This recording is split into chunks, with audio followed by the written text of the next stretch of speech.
one-on-ones. Okay. Nick, you looked out of gas at the end. How do you feel about this win? Well, I was gassed at the end. That's a good reason. But yeah, I feel good about this win for sure. Court McGee is a very, very tough customer, and I knew this. He gets stronger as the fight goes on. And yeah, that's just something you got to deal with when you fight a guy like Court. When the final bell went, how did you feel about it? What did you think was going to happen? Well, you know what? Like, I think it's pretty clear that he won round 3, but I thought that I, very slightly had a round 1 and 2. But you never know in those kind of things. When you leave it to the judges, anything can happen. How tough was it to get through that third round? What got you through that? He was on me like a big ape, wasn't he? So it was very tough to get through that round 3. He was definitely going for it. He's going for a KO. Yeah, it's just one of those things. Just keep moving, keep throwing back, and see what happens. And how much did the crowd motivate you? Man, the crowd has been incredible here in Calgary. I couldn't have done it without them. I mean, without all the support that I've gotten, it wouldn't have been able to happen. How nervous were you going into the ring? I was not nervous going into the ring. I just, again, I trained very hard for this. Obviously, I needed to, and it worked out. Was it your game plan to stay on your feet the majority of the time? Yeah, you know what? I actually didn't plan on getting a takedown or even going for one on Court. Court is a very good wrestler. I just didn't. I didn't see that was going to happen. I mean, obviously it's MMA. You train for it. These takedown attempts, they do happen. I mean, sometimes you're in a bad spot and you just want to get it down, right? Have you looked in the mirror? I'm looking good, I know. Obviously, you took some damage. Was there any point in the fight, though, where he was close to taking you out?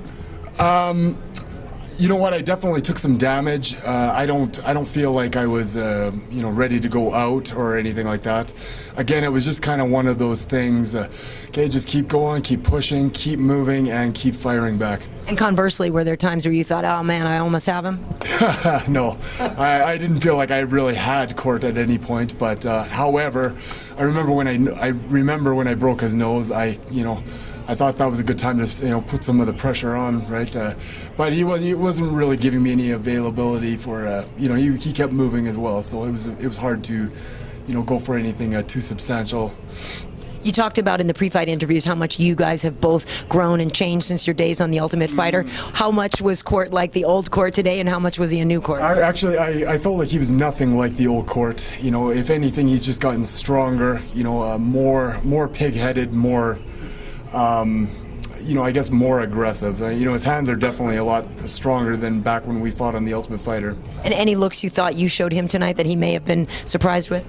Well, when I was on Ultimate Fighter, I don't think I had any ability to move. It was very much a stationary Muay Thai, kind of a stand-up striker.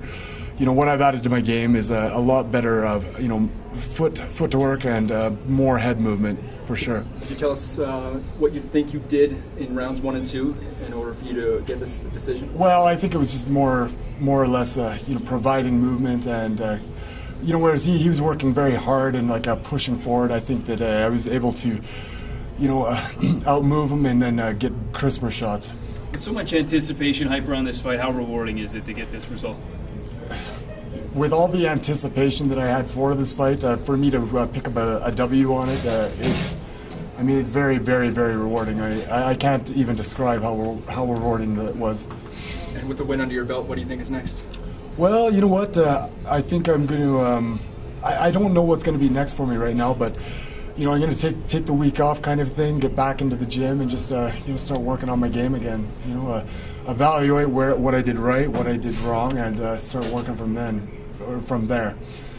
This has kind of been billed as kind of a chapter for both of you guys, an open chapter. Is this the end of the book, or is this? Well, I think for me in Court, it might, it's the end of the book. However, I don't think it was I think it's over for me and him for right now. But again, I consider him a good person and a good friend. Who knows? I think if we both stay on a winning streak or something, who knows? We could probably meet again. I think the Court is definitely tough enough to fight for a title, and if assuming I get that far too, who knows? Maybe we could be, again someday meet up. You had Brett walk you out. How did that get all hooked Oh up? man, I can't believe it. Like I had Brett the Hitman Hart walking me out. I remember when I was just a little kid watching him on WWF. You know, it was a great honor. I mean, you know, Bret Hart, you know, especially at that time, he was one of the very few local Canadian, you know, icons of the day. And you know, here he is. He's actually walking me out. I mean, he's somebody I consider a friend. I mean, I can't believe it. Do you consider using his theme, even though the guy in the pre-pre's used it? No. Did he give you any words of advice when you were coming out? You know, Brett. Yeah, he just said, "Work hard, brother," and you know, he just wished me luck. You know, again, I mean, like the support I felt from him. I mean, he like, you know, I really appreciated having him there, and he's yeah, he's been a good friend ever since I met him. First time I met him was back in December, and yeah, he's been nothing but great with me. Did you get to talk to the little girl from the incident? I did. I got to talk to the girl that I saved from the robbery that happened maybe about a month ago. Her name is Anna. Yeah, like I have not seen her since that whole you know, disgusting scene happened. You know, this time we got to meet under some more normal circumstances. You know, I got to, you know, I met her dad, and you know, we got to kind of go over what happened in that situation, and you know, I just said, hey, well, good luck, girl. Like, you know, thank you for coming out and, you know, supporting me at my fight. You know, thank you for accepting the invitation. She, you know, ever since that incident happened, she's been very scared to, you know, even leave the house. That was, for those of you guys who don't know, that was an unprovoked attack. She did not know who those people were. They were just walking by. They started making faces, and then they started beating them up. You know, it's ridiculous at this day and age that we have to put up with this kind of stuff. But you know, it's nonsense. And you know, if again, I've said this before, but if you see anything in your community going on like that, you know, I suggest you put a solid stop to it.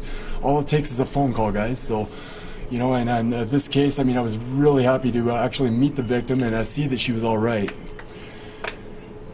Thanks. Thank you. All right, thank you.